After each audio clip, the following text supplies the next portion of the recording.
Évoquons votre annonce de supprimer les accords compétitivité-emploi pour les remplacer par une réforme des accords sur le chômage partiel.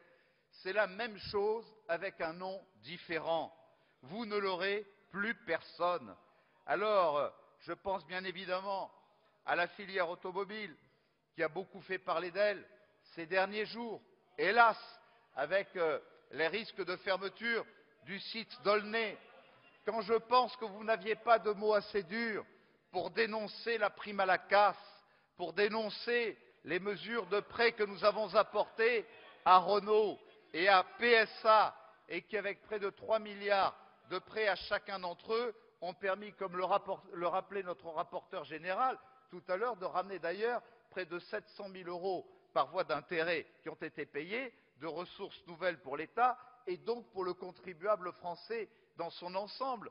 Quand je pense que vous avez dénoncé le fonds stratégique d'investissement, autant de mesures d'ailleurs que vous voulez préserver aujourd'hui, la multiplication par 3 du crédit impôt recherche, et en même temps, vous êtes incapable, aujourd'hui, après avoir dénoncé ces mesures qui nous ont permis de sauver, qui nous ont permis, là où il y avait une chute brutale de près de 25% de la production industrielle, de repartir à une augmentation de 10% en 2010, incapable aujourd'hui de faire face aux annonces de fermeture du site d'Aulnay. J'écoutais, il y a 48 heures de cela, M. Hollande qui disait c'est inacceptable. Oui, M. Hollande, c'est inacceptable. Et alors, vous faites quoi? Ah ben rien, j'ai pas de solution. Eh bien nous, on n'a jamais prononcé le mot inacceptable sans agir derrière. Jamais depuis 1992 en France, avec la fermeture de Boulogne-Billancourt et de Renault, on avait fermé une usine automobile en France. C'est sous la présidence de M. François Hollande que pour la deuxième fois, on ferme une industrie automobile dans notre pays. Quand je pense, et il serait temps que vous appreniez vos dossiers, que la seule réponse qu'apportait le président de la République, c'était de créer un bonus écologique, mes chers collègues, et un malus. Mais voilà, il se trouve que s'il regardait ces dossiers, le bonus, il existe. 5 000 euros pour les voitures décarbonées électriques, 3 500 pour les voitures hybrides, et un malus pour les voitures qui ne respectent pas les taux d'émission de CO2. Vous voulez inventer quelque chose qui existe déjà. Donc, très sincèrement, ne vous aventurez pas sur cette voie. Vous voyez bien que vous n'avez pas de réponse parce que vous n'avez pas travaillé depuis 2 mois sur tous ces dossiers. Quand je pense que j'ai entendu dire qu'on convoquerait la semaine prochaine le président de PSA, 2 mois et demi avant de pouvoir convoquer le président du plus grand groupe industriel automobile français, pardon, chez nous, quand on nous confiait des responsabilités, en moins de 48 heures, on recevait les présidents des grands groupes industriels pour faire le point sur l'état des dossiers. Peut-être n'en serions-nous pas là aujourd'hui si vous aviez pris les mesures nécessaires. Pour continuer, je sais que ça vous dérange beaucoup, vous critiquiez le RGPP, mon cher Éric Woerth, que tu as défendu avec beaucoup d'énergie, et le non-remplacement d'un fonctionnaire sur 2. Mais sous couvert de votre recrutement indécent de 65 000 fonctionnaires, vous ne remplacez plus 2 fonctionnaires sur 3 dans les ministères qui sont, selon vous, non prioritaires. Ce collectif budgétaire nous donne enfin, parce qu'on s'est beaucoup posé la question, une vision des ministères que vous allez déshabiller pour recruter vos 65 000 fonctionnaires. Attention, mes chers collègues, attachez vos ceintures, ça va secouer. Ministère de la Défense, moins 29 millions d'euros. Rassurez-vous, le monde est en paix, nous n'avons plus besoin de nous protéger. Ministère de la Recherche et de l'Enseignement supérieur, moins 24 millions d'euros. Maintenant que nos universités sont autonomes, autant les abandonner, elles ne nous gêneront plus et ça vous évitera de devoir tenir votre promesse de l'époque sur l'abrogation de la LRU. Ministère de l'écologie, moins 10 millions d'euros, 2,31% aux élections. C'est assez pour négocier des circonscriptions et des postes ministériels, mais pas assez pour négocier des crédits. Ministère de la Justice, moins 5,3 millions d'euros. pour le coup, je vous comprends. Madame Taubira veut vider les prisons, supprimer les tribunaux correctionnels pour les mineurs, laisser les criminels en liberté. Avec cette politique, plus besoin de budget. Vous devez dire la vérité aux Français sur ces 18 ministères que vous êtes en train de spolier et dont nous découvrons la réalité dans cette loi de finances rectificative. Alors, mes chers collègues, dans la liste de ces mesures anti-sarkozystes, que l'on jette par la porte pour mieux les faire revenir par la fenêtre, il en reste une qui est la plus significative et dont je n'ai pas encore parlé, c'est la TVA compétitivité. Nous avons fait le choix cette année, comme le recommande la Cour des comptes dans son rapport annuel, de transférer une partie de la protection sociale.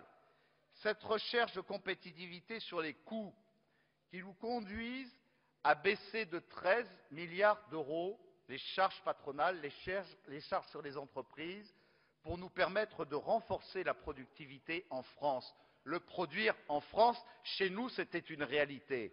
Parce que baisser de 13 milliards d'euros la production, c'est baisser forcément le prix à la vente et faire en sorte, en montant la TVA anti-délocalisation à 21,2%, de faire en sorte que pour une fois, ce soit les pays qui importent en Europe et en France qui payent une part de la protection sociale des Français et qui, en même temps, en faisant monter le coût des importations, rendent nos productions qui ont baissé avec cette baisse des 13 milliards de charges patronales plus compétitives, plus performantes sur l'ensemble du marché français, européen et à l'international, et ainsi renforcer la production française et l'ensemble de ces filières.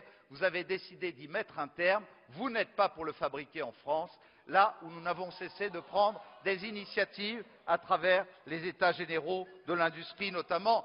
Et il suffit d'ailleurs d'écouter M. Carlos Ghosn, parce que nous, on n'a pas hésité, contrairement à ce que vous faites. On a pris des mesures. Quand M. Carlos Ghosn nous avait annoncé il y a 3 ans de cela qu'il allait produire la Clio 4 à Bursa en Turquie, nous avons dit, Monsieur le Président de Renault, on vous prévient, une voiture française destinée au marché français doit être construite dans une usine française. Et si on produit aujourd'hui la Clio 4 à plein, c'est parce que nous l'avons décidé, c'est parce que nous l'avons imposé, c'est parce que nous avons montré que l'État ne restait pas les bras ballants et que quand l'État en avait la volonté, l'État pouvait être un État stratège. C'est ça la réalité. Et que dit M. Ghosn aujourd'hui? Il dit, le président Sarkozy m'a imposé de produire la Clio 4 à Flins. Les conséquences pour moi, c'est qu'une Clio 4 produite à Flins, ça coûte 1 200 € de plus par voiture produite qu'une voiture en Turquie. Et si nous avions pu préserver les mesures que nous avions mises en place, à savoir la montée de la TVA pour les produits importés, la TVA anti-délocalisation et la baisse des charges patronales, on a apporté une réponse précise et directe, sans compter les conséquences que tout cela aura sur les PME, la sous-traitance et les équipementiers dans ce domaine, comme dans bien d'autres, nous voulions le préciser. Alors, nous aurions pu penser que c'était une posture idéologique visant à taxer encore plus les entreprises et à ne pas baisser le coût du travail, qui était, selon M. Hollande, un problème en France. Je vais m'acheminer tranquillement vers la fin. Madame la Présidente, vous avez annoncé la semaine dernière que vous alliez rechercher le même objectif, mais en augmentant la CSG. Et oui, chers collègues, voilà la plus belle preuve de votre anti-sarkozysme primaire. Supprimer une mesure de Nicolas Sarkozy pour la remplacer par une mesure soi-disant équivalente. Sauf que cette fois-ci, vous commettez une erreur lourde de conséquences sur le fond. Vous n'êtes pas sans savoir que sur les 4 taux de TVA, nous avions augmenté seulement le taux le plus bas et préservions ainsi les gens les plus fragiles et les classes moyennes. Quand on sait que dans le quintile des gens avec le niveau de vie le plus faible, 100% du revenu disponible est consommé à 80% sur la TVA basse, vous comprendrez qu'on ne touche pas à leur pouvoir d'achat. Notre TVA compétitivité ne touchait ni la nourriture, ni l'eau, ni l'électricité, ni le gaz, ni les médicaments, ni les produits culturels, ni les transports, votre CSG social va toucher les retraités, les invalides, baisser le salaire des ouvriers. Vous allez porter gravement atteinte au niveau de vie des Français. Vous avez choisi la CSG car c'est un impôt perfide, prélevé à la source qui est inodore et incolore. Le mal se ressentira très durement dans les classes moyennes et nous nous y opposerons de toutes nos forces. Nous avons, mes chers collègues, je voudrais terminer. Non, vous terminez tout de suite, monsieur Estrosi. Vous avez dépassé 10 minutes. Cet après-midi, je conclus, Madame la Présidente. Cet après-midi, demandons-nous si nos enfants voient le siècle prochain, que verront-ils? Les générations qui nous ont précédés ont vaincu le totalitarisme et ses atrocités. Elles ont été portées par le rêve d'une mondialisation heureuse. Ce rêve était basé sur une démocratie forte et des marchés vigoureux qui résoudraient tous les problèmes. Ce rêve avait bien commencé. Les frontières se sont ouvertes. Des millions d'hommes ont été arrachés à la misère, mais il s'est brisé. Retour des fondamentalismes religieux, du terrorisme, des dumpings, des délocalisations, des dérives de la finance globale, les risques écologiques. On a fait semblant de croire qu'en mutualisant les risques, on les faisait disparaître, et François Hollande essayait encore de convaincre l'Allemagne de créer ces eurobonds avec ce non-sens historique. Vous avez appelé au changement dans votre programme présidentiel.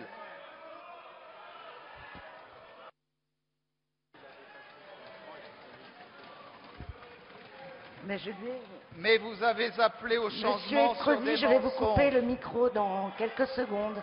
Vous avez largement excédé votre temps. Eh bien, dans un monde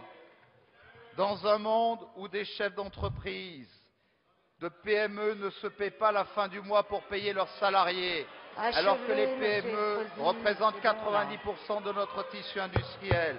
Dans un monde où on ne peut payer les entreprises sous prétexte que ce serait indolore. Dans un monde où l'on doit pouvoir s'élever,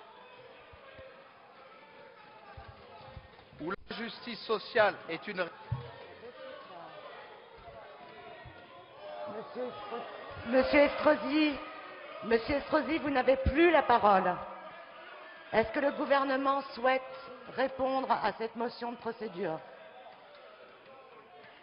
Monsieur Estrosi, votre micro est coupé, vous n'avez plus la parole.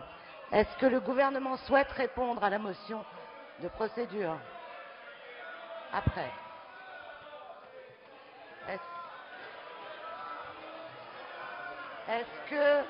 Est-ce que la commission souhaite répondre? Je viens de le faire. Monsieur le Président de la Commission des Finances, est-ce que vous souhaitez répondre? Non. Alors, j'ai reçu des demandes d'explication de vote. Donc, je donne la parole pour 2 minutes